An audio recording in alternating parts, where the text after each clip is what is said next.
The dust devils danced across what used to be rich grazing land, and Rylan Elsworth watched them with hollow eyes, knowing that everything he had built over the past 7 years was crumbling to nothing beneath the merciless sun of the 1879 California drought. He stood at the edge of his property, or what remained of it, his weathered hands gripping the fence post so hard his knuckles turned white. The wood felt brittle beneath his palms, dried out like everything else in Petaluma. The cattle that had once dotted these hills were gone, sold off one by one as the water holes dried up and the grass turned to dust. The last 3 had died just 2 weeks ago, their ribs showing through their hides, their eyes glazed with suffering he couldn't prevent no matter how hard he tried. Rylan was 28 years old, but he felt ancient. The sun had baked lines into his face that made him look older, and the worry of the past 18 months had added gray to his dark hair at the temples. He had come to California with nothing but ambition and a strong back, worked every day from sunrise to sunset, saved every penny, and finally bought this land 5 years ago. It had been his dream, his future, the foundation he planned to build a family on someday. Now it was worthless. The banknote was due in 3 weeks, and he had exactly $47 to his name. The payment was $200. He had already sold everything that wasn't nailed down. His good saddle gone. His father's pocket watch gone. Even the mare he had loved like a sister, sold to a rancher passing through who promised to treat her well. He rode a borrowed gelding now, courtesy of Tom Henderson, who owned the feed store and had extended more credit than Rylan could ever hope to repay. The house behind him, a modest structure he had built with his own hands, stood silent. Empty rooms echoed with the dreams he had once held. He had imagined a wife there, children running through the yard, laughter filling the space between these walls. Instead, there was only the sound of the wind pushing dust through the cracks. Rylan turned away from the barren land and walked back toward the house. His boots kicked up small clouds with each step. Everything was dust. The whole world had turned to dust. He needed water from the town well. His own well had run dry a month ago, and now he made the trip into Petaluma twice a day with whatever containers he could carry. It was humiliating, but necessary. A man could live without pride, but not without water. The ride into town took 20 minutes. Petaluma was suffering like everywhere else in Sonoma County. The usually green hills surrounding the town were brown and dead. The Petaluma River ran so low you could walk across it without getting your knees wet. Businesses were closing. Families were packing up and heading north to Oregon or east, to states where rain still fell. Rylan guided the gelding down Main Street, past the shuttered windows of what used to be Miller's Dry Goods, past the saloon that only opened 3 days a week now because there weren't enough customers to justify staying open. The whole town felt like it was dying, slowly suffocating under the weight of the drought. The community well was in the town square, and there was already a line. Rylan recognized most of the people waiting. Sarah Mitchell was there, and his heart did an uncomfortable thing in his chest when he saw her. Sarah was a widow, had been for almost 2 years now. Her husband, James Mitchell, had died in a logging accident up north, leaving her with a small house on the edge of town and not much else. She was 26, with auburn hair that caught the light like copper and green eyes that seemed to hold both sadness and strength in equal measure. Rylan had noticed her before, of course. Every unmarried man in Petaluma had noticed her. She was beautiful in a quiet, genuine way that made a man think of home and comfort and all the things that mattered. But she was also struggling, just like everyone else, and Rylan had nothing to offer a woman. Especially not now. She turned as he approached, and their eyes met. She gave him a small smile, the kind that acknowledged shared hardship without making a show of it. "Mr. Elsworth," she said, her voice soft but clear. "Mrs. Mitchell," he replied, touching the brim of his hat. "How are you managing? Same as everyone else, I suppose." She held 2 large buckets, and he noticed how thin her arms looked. Everyone was getting thin. Food was scarce and expensive. "The garden is completely gone. I have been trying to keep a few herbs alive in the shade, but even those are struggling." "I am sorry to hear that." Rylan meant it. He knew she had been selling vegetables to make ends meet. Without the garden, she had lost her primary source of income.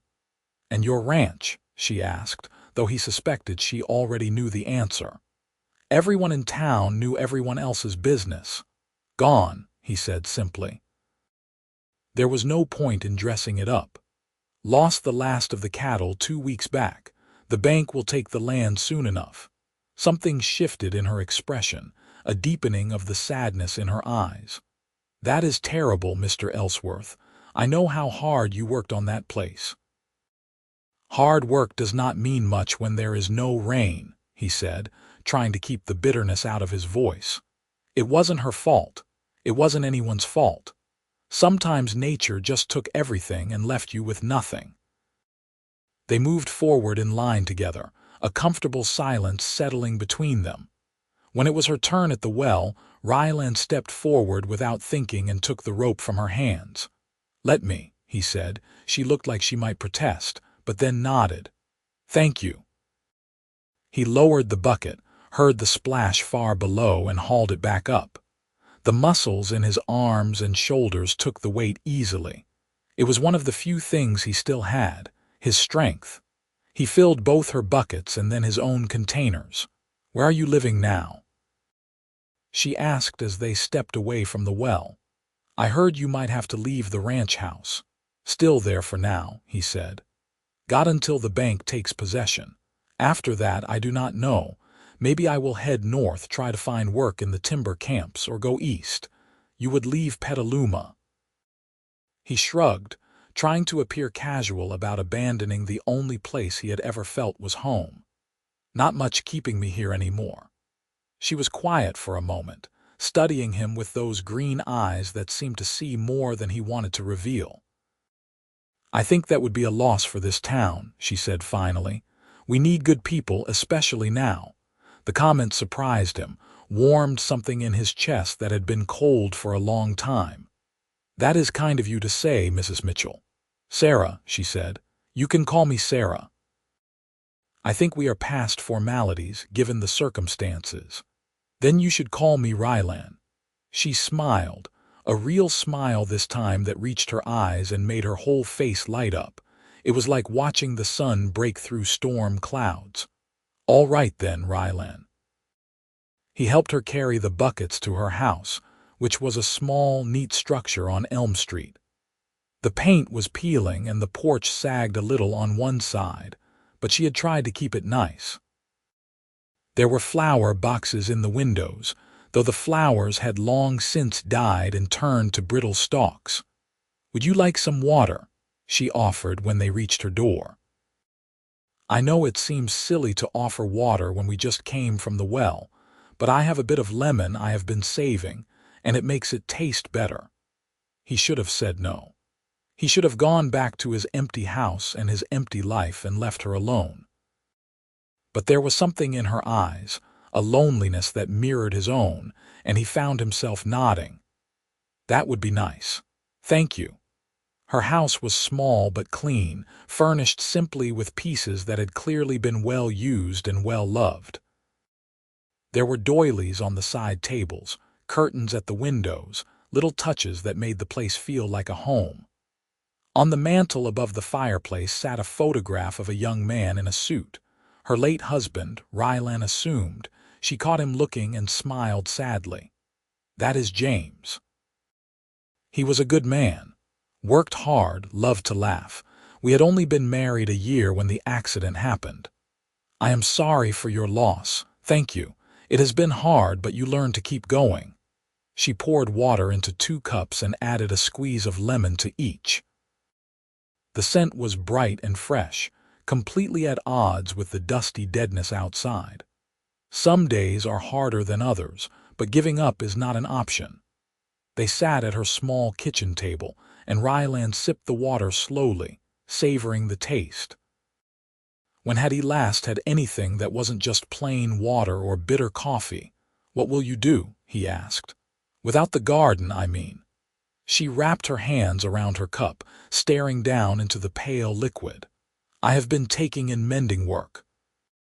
Mrs. Henderson at the feed store has been kind enough to send people my way. It does not pay much, but it is something. And I have been helping at the church, organizing donations for families who are worse off. They give me a small stipend for that." "You are helping others when you are struggling yourself. We all are struggling," she said simply. "At least I have a roof over my head and no children depending on me. There are families with little ones who have even less. If I can help, I should." Rylan felt something shift inside him, an admiration that went deeper than the physical attraction he had felt before. This woman had every reason to be bitter, to focus only on her own survival, but instead she was thinking of others. "That is remarkable," he said quietly. She looked up at him, surprise in her eyes. "It is just being a decent person. Not everyone is decent, especially when times are hard." They talked for over an hour, the conversation flowing easily from one topic to another. She told him about growing up in Sacramento, about moving to Petaluma with James, about her dreams of someday having children and a real garden, not just a few struggling plants. He told her about coming west from Missouri, about building the ranch from nothing, about the satisfaction of watching cattle grow fat on good grass, and knowing it was the result of his own labor. The light through the windows shifted as the sun moved across the sky, and Rylan realized with a start how much time had passed. "I should go," he said, standing reluctantly. "I have taken up enough of your afternoon." "Not at all," Sarah said, rising as well. "It has been nice to have company." "The house gets quiet sometimes." At the door he paused, his hat in his hands.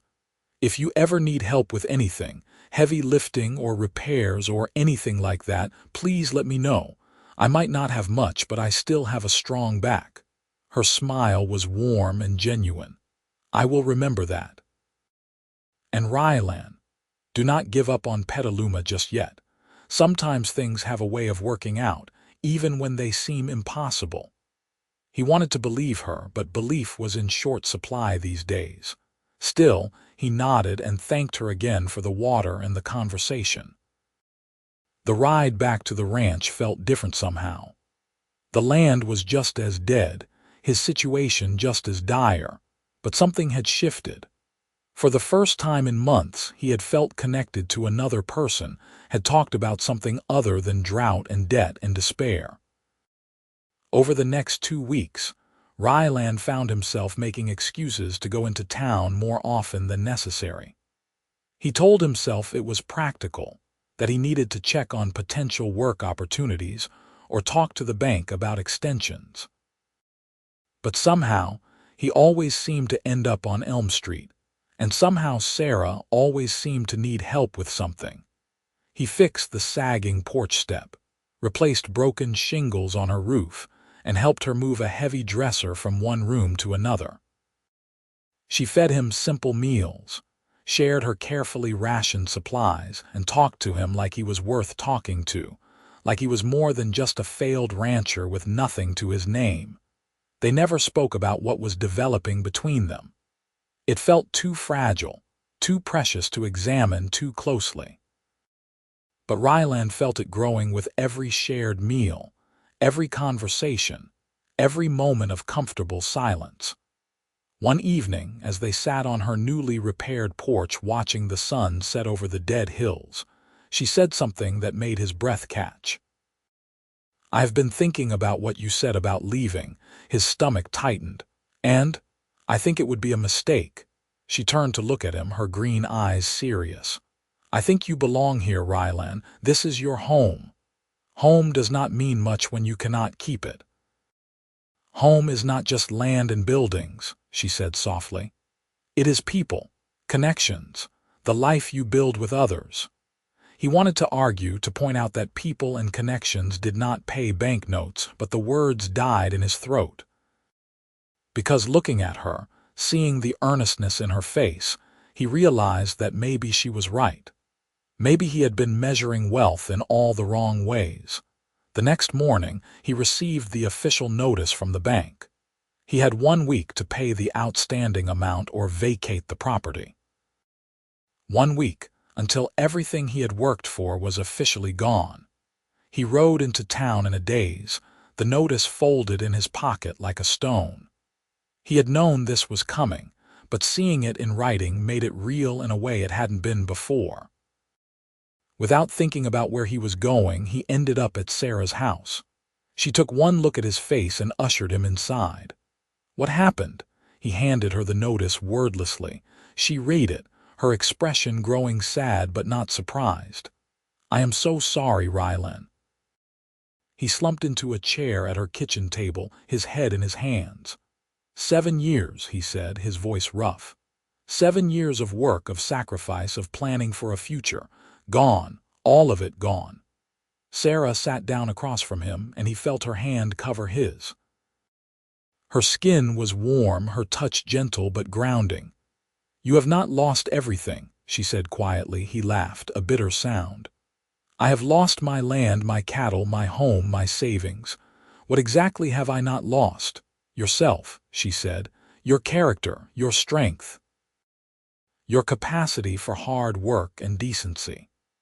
She squeezed his hand. "Those things cannot be taken by drought or banks or bad luck." He looked up at her, this woman who had also lost so much, who had every reason to be as bitter and defeated as he felt. But instead she was here, offering comfort, seeing value in him when he could see none in himself. "How do you do it?" he asked. "How do you stay so positive when everything is falling apart?" "I am not always positive," she admitted. "There are nights I cry myself to sleep, wondering how I am going to make it through another month. But I have learned that wallowing in despair does not change anything. The only thing that helps is to keep moving forward, one day at a time, and to hold onto the things that truly matter." "And what truly matters?" She met his eyes, and he saw something in her expression that made his heart start to pound. "People," she said. "Love, connection, knowing that you are not alone in the struggle." The air between them felt charged, heavy with unspoken feelings. Rylan's hand turned under hers, their fingers intertwining. "Sarah," he started, but she shook her head. "You do not have to say anything right now. I just want you to know that you are not alone. Whatever happens, you have someone who cares about you." The emotion that welled up in him was almost overwhelming. He had been alone for so long, facing everything by himself, convinced that he had to be completely self-sufficient. But here was this woman, offering him something he had not even known he needed. Simple human kindness, connection, the knowledge that someone saw him and valued him for who he was, not what he owned. "I care about you too," he said, his voice barely above a whisper. "More than I probably should, given my circumstances." "Circumstances change," she said. "What you feel, who you are as a person, that is what endures." They sat like that for a long time, hands clasped across the table, drawing strength from each other. When Rylan finally left, the notice was still in his pocket and his situation was still dire, but he felt different. Lighter somehow, despite everything. The next few days passed in a blur. Rylan packed up what few possessions he wanted to keep, said goodbye to the house he had built with his own hands, and tried to figure out what came next. He had accepted a temporary job helping to reinforce the town's water collection system, work that paid barely enough to cover food but gave him something to do, a reason to get up in the morning. He was staying in a small room above the stable, courtesy of Martin Reed, who owned the place and needed help caring for the few remaining horses. It was cramped and hot, but it was shelter, and Rylan was grateful for it. Sarah visited him there one evening, bringing a basket of food she had somehow managed to put together despite her own limited resources. Bread, cheese, some dried apples, a jar of preserves. "You did not have to do this," he said, overwhelmed by the gesture. "I wanted to," she replied. "Besides, you have helped me so much over the past weeks. Let me return the favor." They ate together in his small room, sitting on the single chair and the edge of the narrow bed, their knees almost touching in the cramped space. It should have felt awkward, but instead it felt intimate, comfortable. "What will you do now?" she asked, spreading preserves on a piece of bread. "Keep working, save what I can. Maybe eventually I will have enough to move on, start somewhere else. You are still thinking about leaving." It was not a question, but he answered anyway. "I do not know what else to do, Sarah. There is nothing left for me here." She set down her bread and looked at him with an intensity that made him catch his breath. "How can you say that?" "Because it is true. I have no land, no money, no prospects." "You have me," she said, the words hanging in the air between them like something fragile and precious. Rylan stared at her, his heart hammering in his chest. "Sarah." "I know it is forward of me," she said, color rising in her cheeks. "I know that society would say I should wait for you to speak first, that I should be demure and proper. But James dying taught me that life is too short and too uncertain to waste time on propriety. So I am telling you plainly, you have me. If you want me, I care about you, Rylan Elsworth. I care about you more than I have cared about anyone since James died. And I think, I hope, that you feel the same way." He did. God help him, he did. He had been trying not to think about it, trying to tell himself that he had nothing to offer her, that caring for her was selfish when he could not even support himself. But hearing her say the words, seeing the vulnerability and hope in her eyes, broke something open inside him. "I do feel the same way," he said, his voice rough with emotion. "I have been half in love with you since that first day at the well. But Sarah, I have nothing. I cannot provide for you, cannot give you the life you deserve." She reached out and took his face in her hands, her touch gentle but firm. "Listen to me carefully, because I am only going to say this once. I do not need land or money or grand gestures. I had a comfortable life with James, and I lost it all when he died. I know that material things can disappear in an instant. What I need, what I want, is someone who sees me, who values me, who will stand beside me through whatever comes. Someone I can trust and talk to and build a life with, whatever that life looks like." "I am a broke cowboy with nothing to his name," he said, but there was less conviction in his voice now. "And I am a widow with a leaky roof and an empty garden," she replied. "We are quite a pair, are we not? Despite everything," he laughed. It felt good, that laughter, like something inside him was coming back to life after a long hibernation.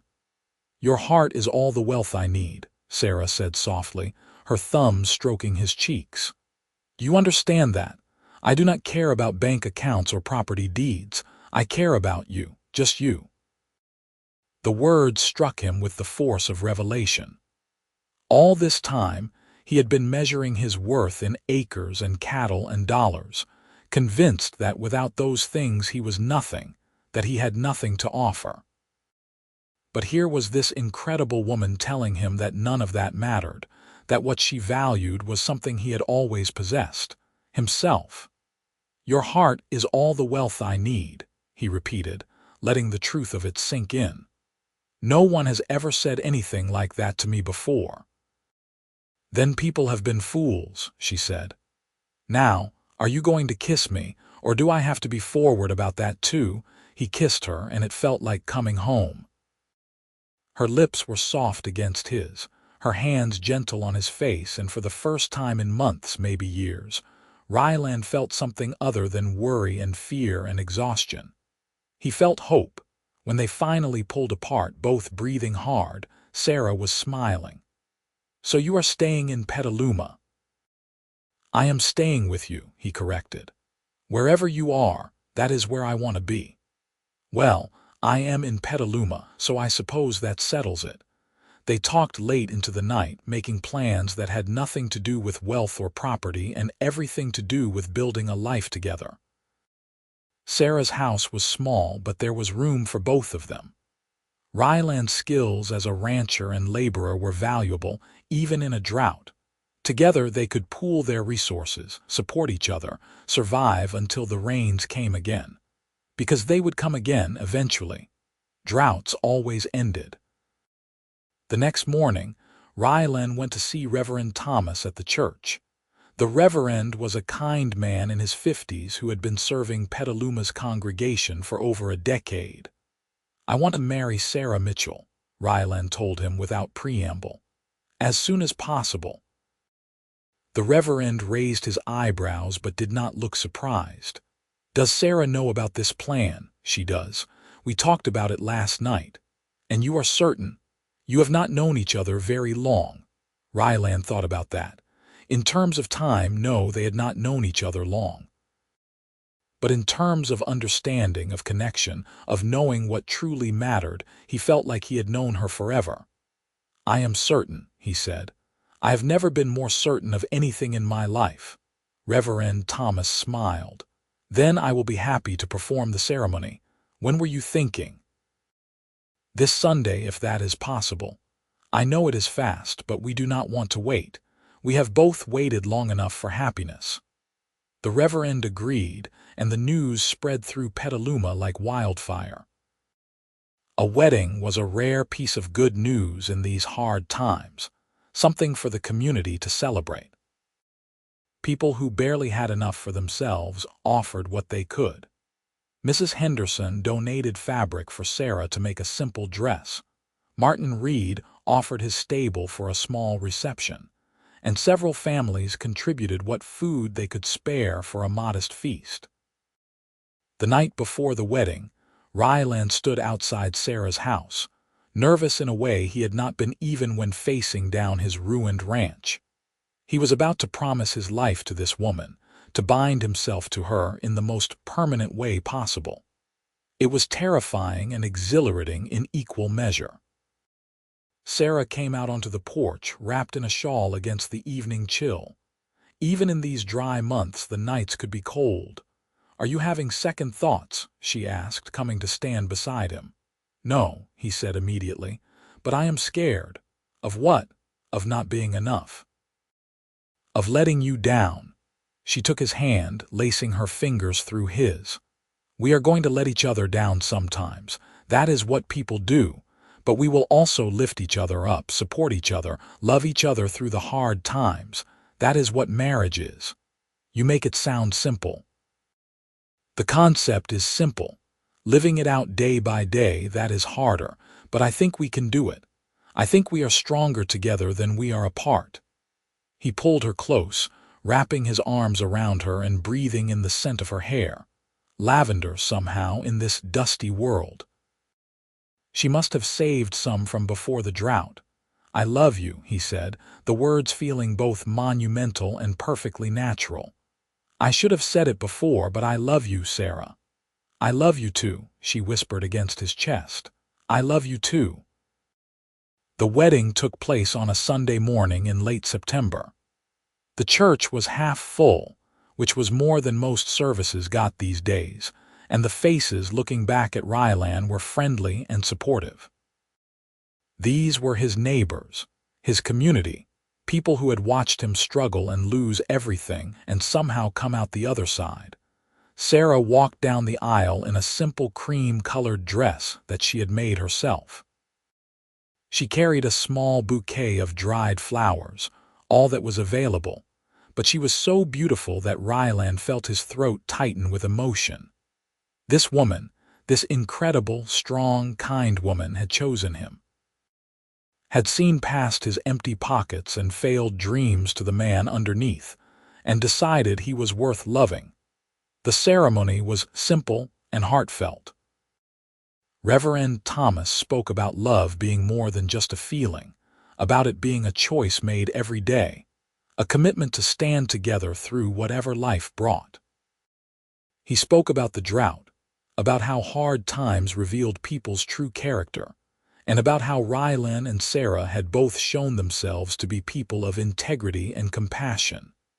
When it came time for the vows, Rylan took Sarah's hands and looked into her eyes, speaking from his heart. "I promise to love you, to stand beside you, to support you in all things. I promise to value you not for what you can give me, but for who you are. I promise to remember every single day that your heart is all the wealth I need." Sarah's eyes were shining with tears, but she was smiling. Her vows were equally simple and profound. "I promise to love you through abundance and scarcity, through joy and sorrow, through every season of our life together.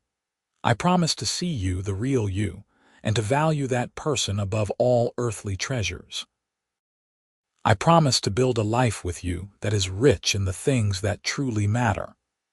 They exchanged simple gold bands that Sarah had borrowed from her mother years ago, originally meant for a different marriage but now repurposed for this new beginning. When Reverend Thomas pronounced them husband and wife and told Rylan he could kiss his bride, the small congregation erupted in genuine applause and cheers. The reception in Martin Reed's stable was humble but joyful. Someone had strung up lanterns and swept the floor clean. There was fiddle music and dancing, simple food that tasted like a feast because it was shared with friends. Rylan danced with his new wife, holding her close and marveling at how much his life had changed in such a short time. Mrs. Henderson came up to them during a break in the music, pressing a small bundle into Sarah's hands. "It is not much," she said, "but Tom and I wanted you to have it, a little something to help you get started." Inside was $50, a fortune in these times. Sarah gasped, trying to hand it back. "We cannot take this, you need it." "And you need it more," Mrs. Henderson said firmly. "We have the store, small as our profits are. You are just starting out. Please, let us do this." There were tears in Sarah's eyes as she hugged the older woman. "Thank you. Thank you so much." Other gifts came too, small and precious. A set of cooking pots from the Reverend, a quilt from a group of church ladies, a repaired saddle from Martin Reed, who said he had no use for it anymore. The community, suffering as it was, had still found ways to support two of their own. That night in Sarah's small house that was now their home, Rylan and Sarah lay together in her bed, now theirs, wrapped in each other's arms. "Are you happy?" she asked, her head on his chest.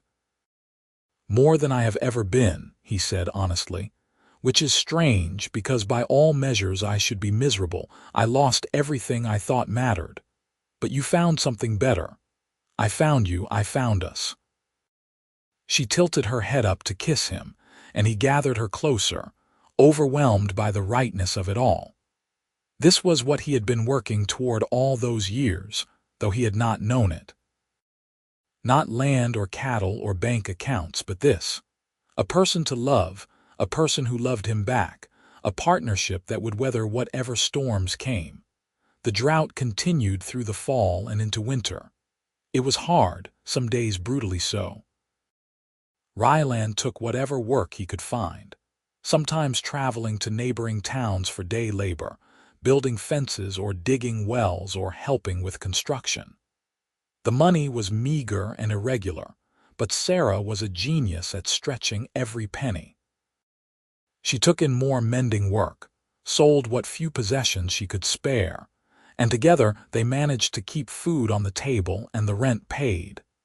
They learned each other in those hard months, the small details that made up a shared life.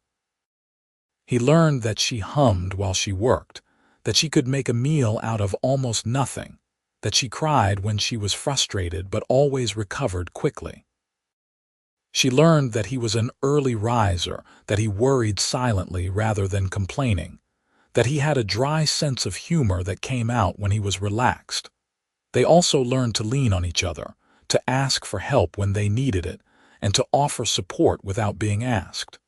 It was not always easy.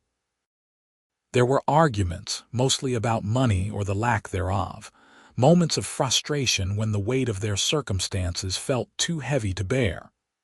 But they always came back together, always remembered what the Reverend had said. Love was a choice, made new every day.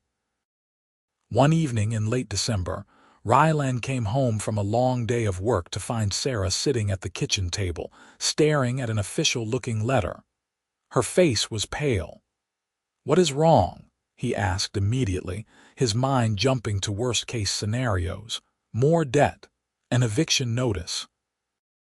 "It is from a lawyer in Sacramento," she said slowly. "It is about James's family." Rylan sat down across from her, taking her hand. "What about them?" "His parents died a few years ago before he and I married. But apparently he had an uncle who passed away last month. The uncle had no other living relatives, so his estate is being divided among James's next of kin, which means me." "An inheritance?" she nodded, still looking dazed. "According to this, it amounts to around $1,500, plus some property up near Eureka." Rylan felt like he had been punched in the stomach. $1,500. It was more money than he had ever had at one time, more than enough to solve their immediate problems, to provide security for months or even years if they were careful. "That is incredible," he said, trying to process it. "Sarah, this changes everything." But she was looking at him with an odd expression, something between amusement and exasperation. "Does it? Of course it does. You will be secure now. You can repair the house properly, buy supplies, not have to worry about every penny." "We will be secure," she corrected. "This is not just my money, Rylan. We are married. What is mine is yours." He shook his head. "It is your inheritance from your first husband's family. I have no claim to it." She stood up, coming around the table to take his face in her hands, forcing him to look at her. "Do you remember what you promised me at our wedding? Do you remember what I told you before that? Your heart is all the wealth I need," he recited. "Exactly. This money is wonderful, and yes, it will make things easier, but it does not change anything fundamental about us or our marriage. We were building a life together before this letter arrived, and we will continue building it after. The only difference is that we will have a bit more breathing room." He pulled her into his lap, holding her tight. "How did I get so lucky to find you?" "I think we found each other," she said. "And as for luck, I prefer to think of it as something else. Fate, maybe, or grace." They traveled to Sacramento after the new year to meet with the lawyer and settle the details of the inheritance. The money was real, as was the property near Eureka, though the lawyer warned them that the land was heavily forested and would require significant work to develop. Still, it was an asset, something with value. On the trip back to Petaluma, sitting in the stagecoach with the bank draft safely in Sarah's reticule, they talked about what to do with the money. "We could move," Rylan suggested. "Go north to the property, start fresh somewhere new." Sarah considered it. "We could, but Petaluma is home, our friends are here, our community. I would hate to leave that behind. The drought is still here too. For now, but it will break eventually, and when it does, this land will recover. Maybe we should be here to help it." He thought about that. Thought about the people of Petaluma who had supported them, who had given what little they had to celebrate their wedding.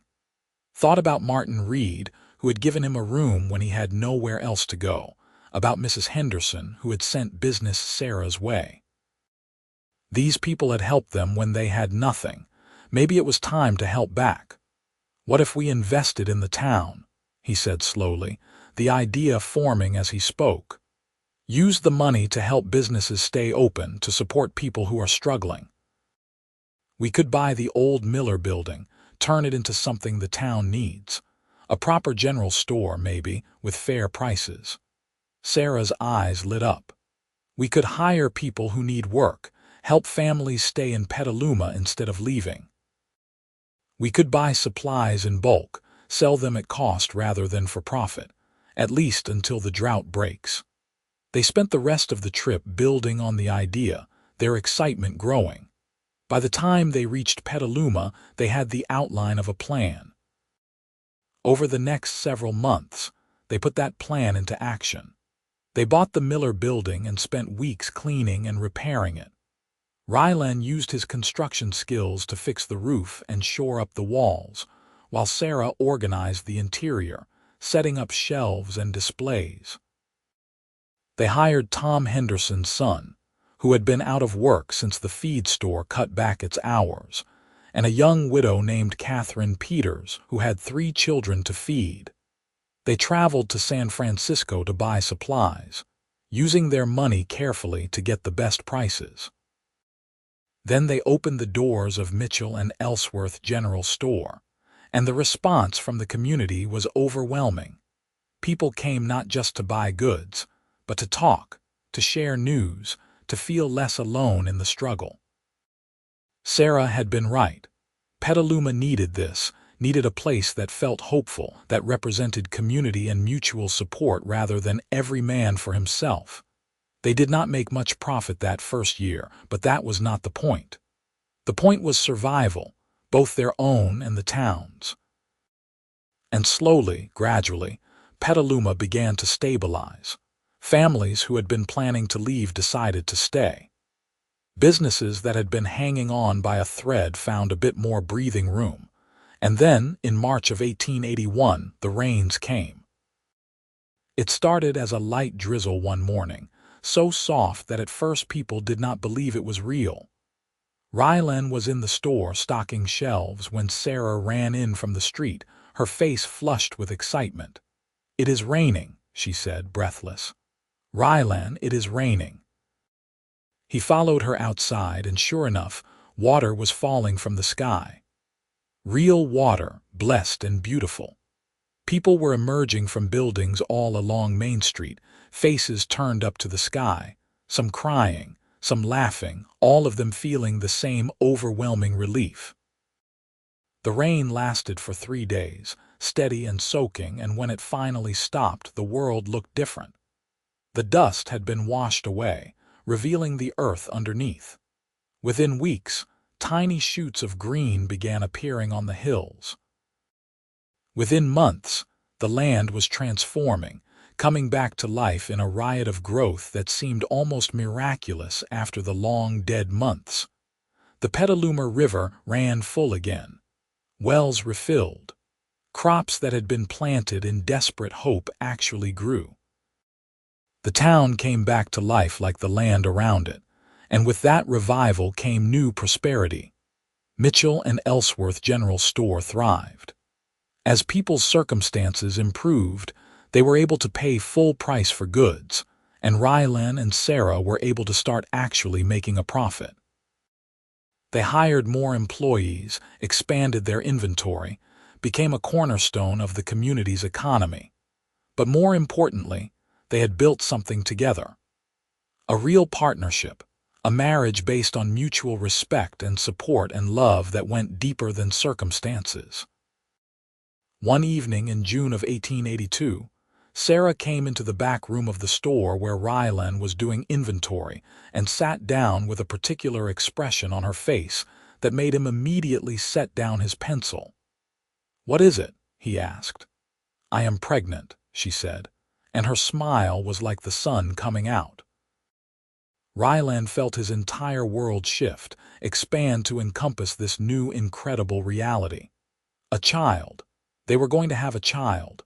"Are you certain?" he asked, even though he could see in her face that she was. "I saw Dr. Harrison this afternoon. He confirmed it. The baby should come in January." He pulled her into his arms, overwhelmed by joy and fear and wonder. "We are going to be parents. We are," she said against his chest. "Are you happy?" "Happy does not begin to cover it," he said. "I am terrified and thrilled and grateful and so many things I do not even have words for." She laughed, that warm sound he loved so much. I feel exactly the same way. The pregnancy was smooth and Sarah bloomed with it, her face glowing with happiness and health. Rylan became even more protective, insisting she rest more, taking on extra work at the store so she would not have to strain herself. She tolerated his fussing with good humor, only putting her foot down when he tried to forbid her from climbing the ladder to reach high shelves. "I am pregnant, not made of glass," she told him firmly. "I can still do my work." Their son was born on a cold January night in 1883, arriving with a lusty cry that announced his presence to the world. Rylan held the tiny, squirming bundle with shaking hands, awed by the perfect little face, the miniature fingers that gripped his thumb with surprising strength. "What should we name him?" Sarah asked from the bed, exhausted but radiant. They had discussed names for months but never quite settled on one. Now, looking at his son, Rylan knew. "Thomas," he said, "after the reverend who married us, Thomas Elsworth." Sarah smiled. "Thomas, I love it.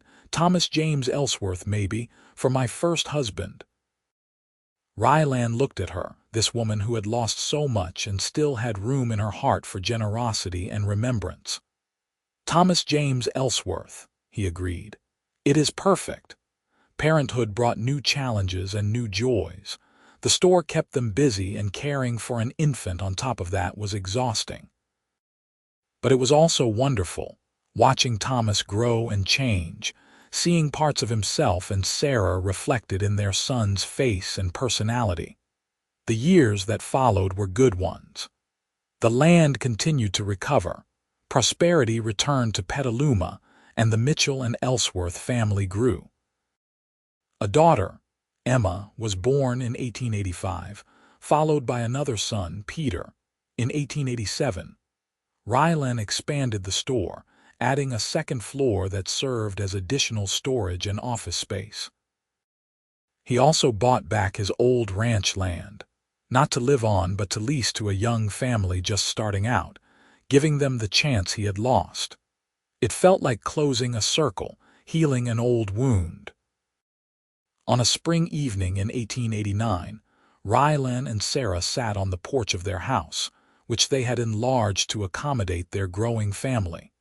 The children were in bed, the store was closed, and they had a rare moment of quiet.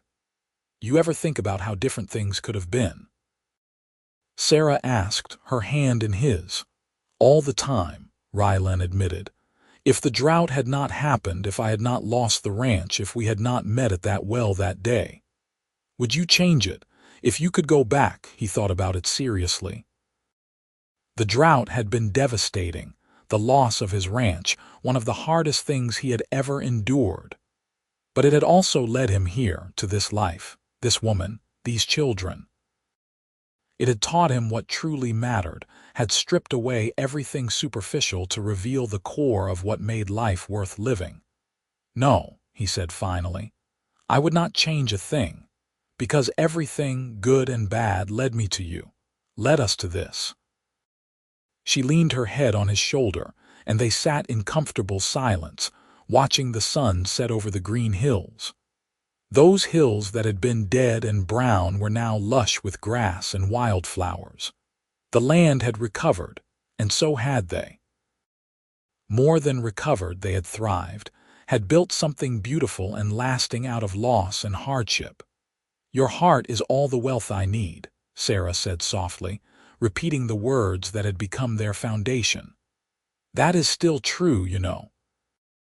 Even with the store and the house and everything we have built, what matters most is still just you and me. And the children," Rylan added with a smile. "And the children," she agreed. "But they are extensions of us, of our love." Everything good in our life comes back to that moment when we chose each other, when we decided that what we had together was worth more than any material wealth. He kissed the top of her head, breathing in the familiar scent of her hair. Lavender still, after all these years. Some things never changed. As the stars began to appear in the darkening sky, Rylan reflected on the journey that had brought them here. He had lost everything in the drought of 1879, had stood on barren land and felt like his life was over. But that loss had opened him up to something greater, had brought him to Sarah, and to an understanding of wealth that had nothing to do with bank accounts and everything to do with love, connection, and purpose. The years continued to pass, each one bringing its own challenges and blessings. Thomas grew into a serious, thoughtful boy who loved books and had his mother's green eyes. Emma was spirited and energetic, always into something, keeping them on their toes. Peter was the baby, sweet-natured and affectionate, content to follow his older siblings around and try to keep up. The store continued to thrive, becoming not just a business but a community hub. Rylan and Sarah were known for their fairness, their generosity, and their commitment to Petaluma. When hard times hit individual families, they were known to extend credit or even forgive debts entirely. When the town needed something, whether it was funds for a new school building or supplies for a family whose house had burned down, the Elsworths were always among the first to contribute.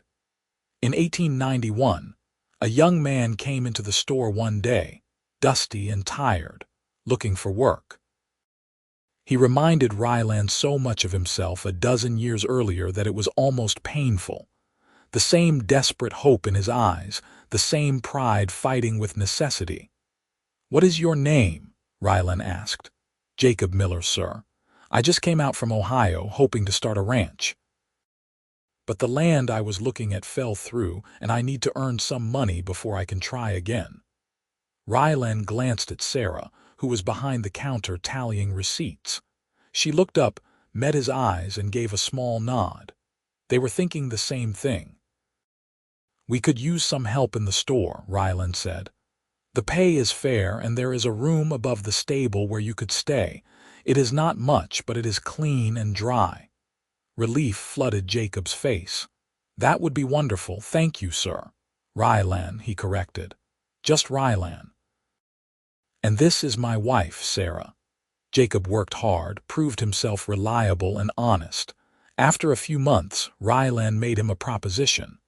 "That land of mine, the old ranch, the family leasing it is moving on. Would you be interested in taking it over? The lease terms are reasonable, and if you work hard, you can eventually buy it outright." Jacob stared at him. "You would trust me with that?" "Someone trusted me once," Rylan said, thinking of all the people who had helped him when he had nothing. "I am just passing it forward." That became a pattern. Young people came through Petaluma, looking for opportunities, and when they could, Rylan and Sarah helped. Not everyone made it, not every venture succeeded, but enough did that it made a difference. They were building not just their own family's future, but helping to build futures for others. In 1893, Sarah's house, the small structure where they had first lived together, was falling apart beyond repair. They had long since moved to a larger home, but Sarah had kept the old place, renting it out to families who needed affordable housing. Now it was time to tear it down. "You want to keep anything from it?" Rylan asked as they stood looking at the dilapidated building. Sarah was quiet for a moment, then shook her head. "The memories are not in the building. They are in us.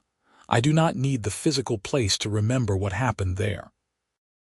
But as the workers began to dismantle the structure, she did retrieve one thing. The doily that had been on the side table in the front room, the one that had been there the first time Rylan came inside. It was worn and faded now, but she folded it carefully and took it home, tucking it away in a drawer with other precious keepsakes. The children grew older. Thomas went off to university in San Francisco, studying law.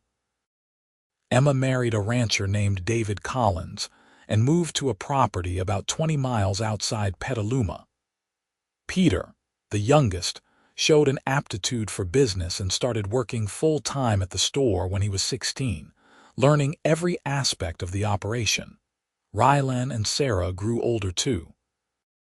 Gray threaded through Sarah's auburn hair, and the lines in Rylan's face deepened.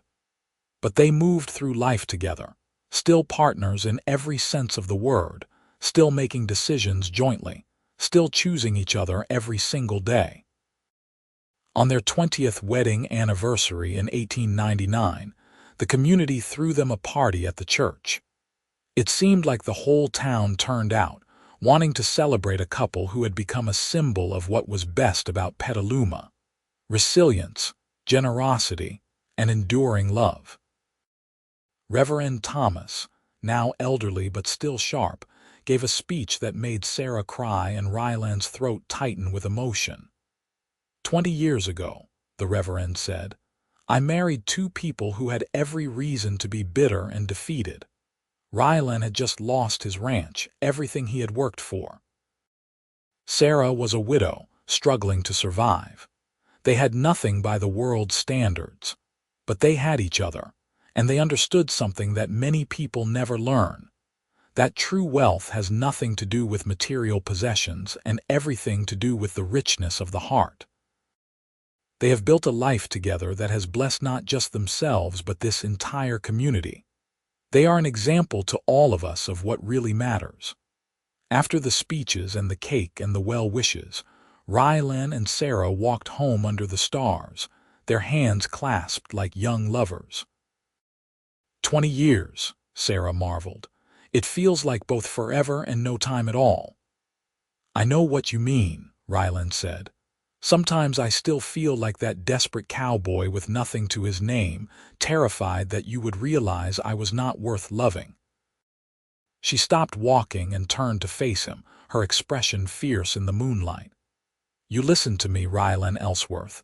You were always worth loving. Always. Even when you had nothing, even when you thought you were a failure, you were still the man I fell in love with. That has never changed and never will. He pulled her close, kissing her with all the passion and tenderness of 2 decades of marriage. Your heart is all the wealth I need, he whispered against her lips. That was true 20 years ago, and it is true now. And it will be true 20 years from now, she replied. And 20 years after that, for as long as we have together. They continued walking, comfortable in the silence, in the presence of each other. This was what they had built, a partnership that had weathered drought and hardship, that had celebrated successes and supported each other through failures, that had created new life and nurtured it into adulthood. By 1903, Rylan was 52 and Sarah was 51. The store was now run primarily by Peter, though they both still came in regularly, unable to fully let go of the business they had built together. Thomas was a successful lawyer in San Francisco, married with 2 children of his own. Emma had 4 children and a thriving ranch. The Elsworth family had grown and expanded, putting down roots that went deep into the California soil. One evening, sitting on their porch as they had done countless times over the years, Sarah said something that surprised Rylan. I have been thinking about James lately.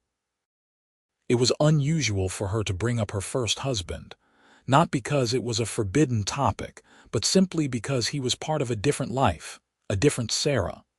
What about him? Rylan asked gently. I was remembering how devastated I was when he died. I thought my life was over, thought I would never be happy again. I could not imagine a future without him. Rylan felt a small twist of something that might have been jealousy in a lesser man, but he had long since made peace with Sarah's past. James had been her husband, had been loved by her, and that was nothing to resent. And now, he asked, now I understand that life goes on, that happiness can be found even after devastating loss. I loved James and I mourned him deeply. But then I found you, and I built a whole new life that is different from what I had with him, but no less meaningful. Maybe even more so, because of everything we have been through together. She turned to look at him, her green eyes still as beautiful as they had been that first day at the well. "I guess what I am trying to say is that I am grateful. Grateful for the life I had with James, because it taught me about love and loss. And grateful for the life I have had with you, because it taught me about resilience and partnership and finding wealth in unexpected places." Rylan took her hand, his thumb tracing the familiar lines of her palm. "I am grateful, too, for the drought that destroyed everything I thought I wanted because it brought me to you, for the hardship that stripped away everything superficial and left only what mattered. For every moment of these past 24 years." They sat together as the sun set, two people who had found each other in the worst of circumstances and built something beautiful. The land around them was green and prosperous. The town was thriving. Their children were grown and happy. But none of that was really the point. The point was this: two hearts that had recognized each other, two souls that had chosen partnership over isolation, two people who understood that the greatest wealth in life was not measured in acres or dollars, but in love freely given and gratefully received. As the stars emerged one by one in the darkening sky, Rylan thought about that desperate day in 1879 when he had stood on his dying ranch and felt like he had lost everything. He had been right, in a way. He had lost everything he thought he wanted, everything he thought defined him. But in losing it all, he had found what he truly needed. He had found Sarah, and together they had built a life richer than any amount of land or cattle or money could ever make it. "Your heart is all the wealth I need," he said into the gathering darkness, speaking the words that had become the foundation of their life together. Sarah squeezed his hand, her head resting on his shoulder. "And yours is all I need, always has been, always will be." And there, on the porch of the home they had built together, surrounded by the evidence of a life well lived but knowing that none of it mattered as much as the simple fact of each other, they sat in perfect contentment. The years ahead would bring more changes. There would be grandchildren and great-grandchildren. The store would eventually be passed down to Peter and his wife. And Rylan and Sarah would grow old together, their hair going white, their steps growing slower. But through it all, the core of what they had would remain unchanged. A love that had been tested by hardship and proven unbreakable.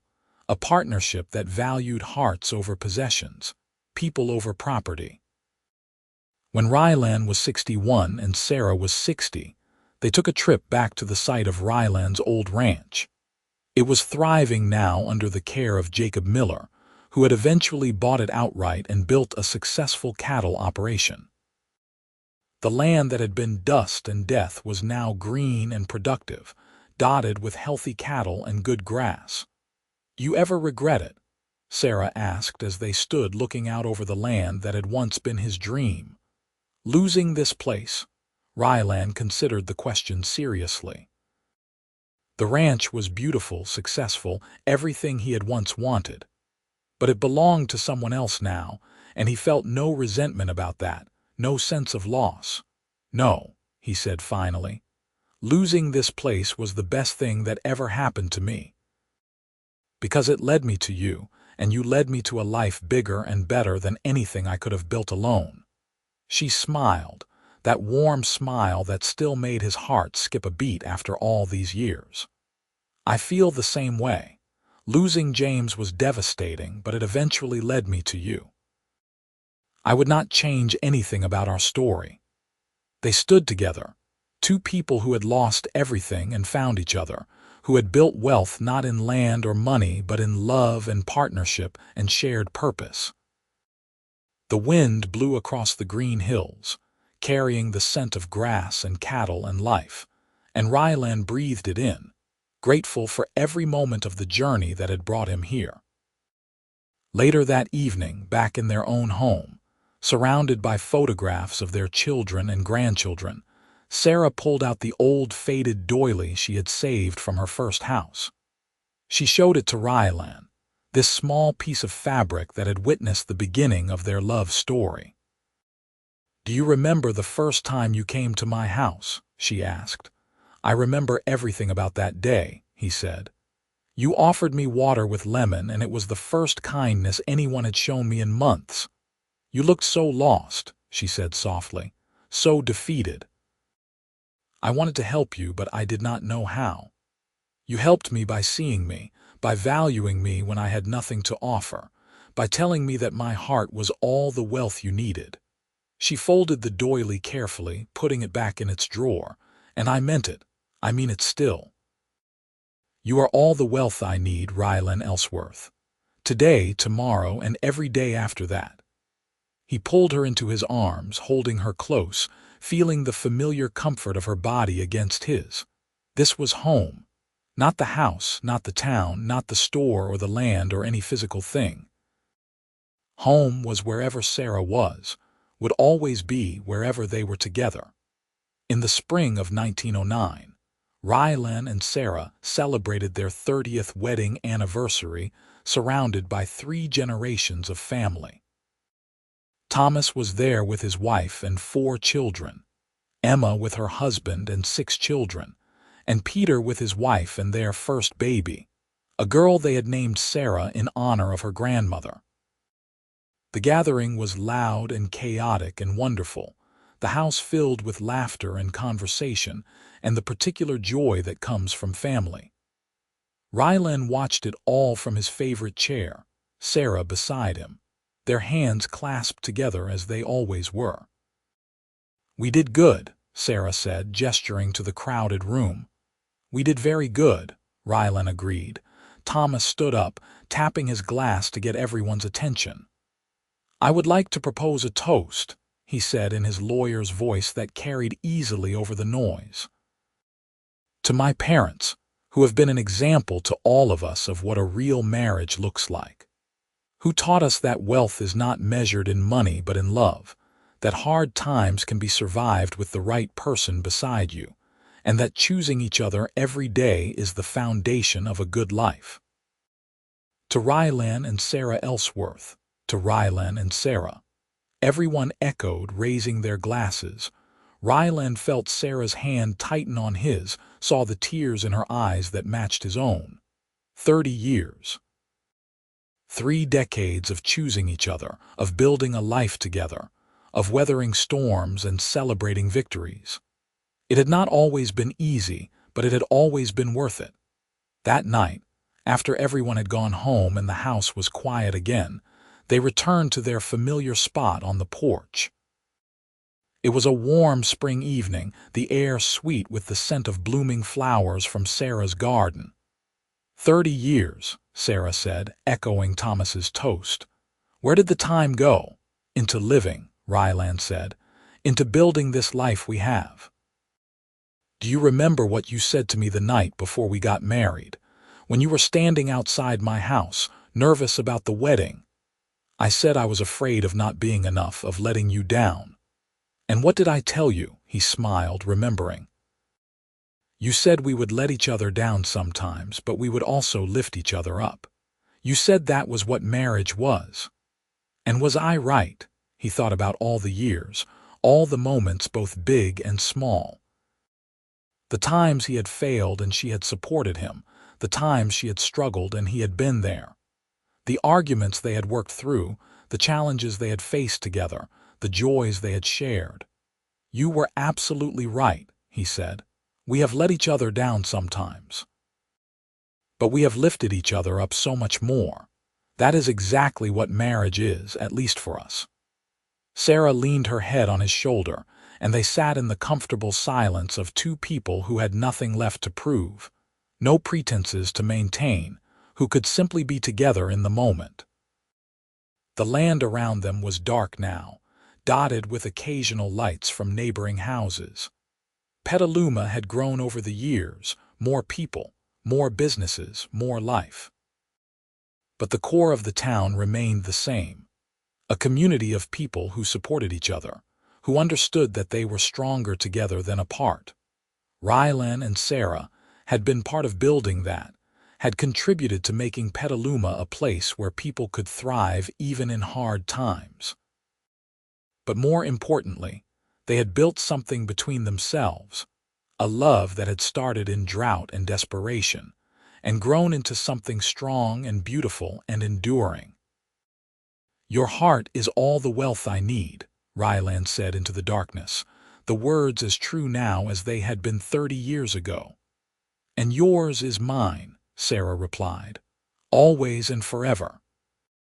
They sat together under the stars, two people who had lost everything and found each other, who had learned that the greatest treasures in life could not be bought or sold or taken away by circumstances.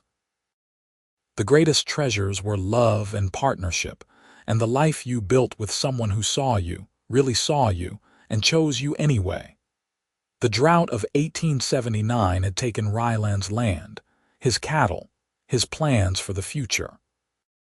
But it had given him something far more valuable: Sarah, and the understanding that true wealth had nothing to do with possessions and everything to do with the richness of the heart. As they rose to go inside, ready for bed after a long and wonderful day, Rylan looked back at the land one more time. Green and prosperous, alive with possibility, it was everything his old ranch had been and more. But he felt no regret, no sense of loss for what might have been. Because this was what was meant to be. This life, this woman, this family they had built together.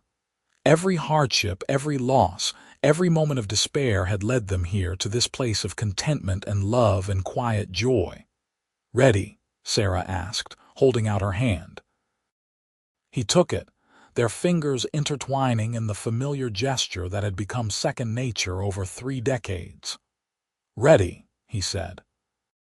They walked inside together, closing the door on another day of a life well lived, a love well tended, a partnership that had proven stronger than any drought, any hardship, any challenge life could throw at them.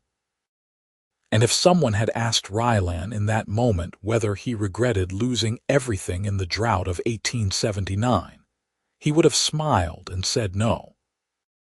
Because losing everything had taught him what truly mattered, had stripped away the superficial to reveal the essential, had brought him to Sarah, and to an understanding of wealth that went deeper than land or money could ever reach. "Your heart is all the wealth I need." Those words, spoken in desperation and hope so many years ago, had become the foundation of a life richer than any amount of material success could make it. They had become the truth that Rylan and Sarah Elsworth lived by, the principle that guided every decision, every choice, every day of their marriage. And as they lay down to sleep that night, still holding hands as they always did, they both knew with absolute certainty that they were the wealthiest people in the world, not because of the store or the house or the family they had built, though those things were wonderful, but because they had each other and they understood that nothing else really mattered. The drought had taken everything Rylan thought he needed, but in the end, it had given him the only thing he truly needed: Sarah and the love they had built together. Everything else was just details. And that was the greatest wealth of all.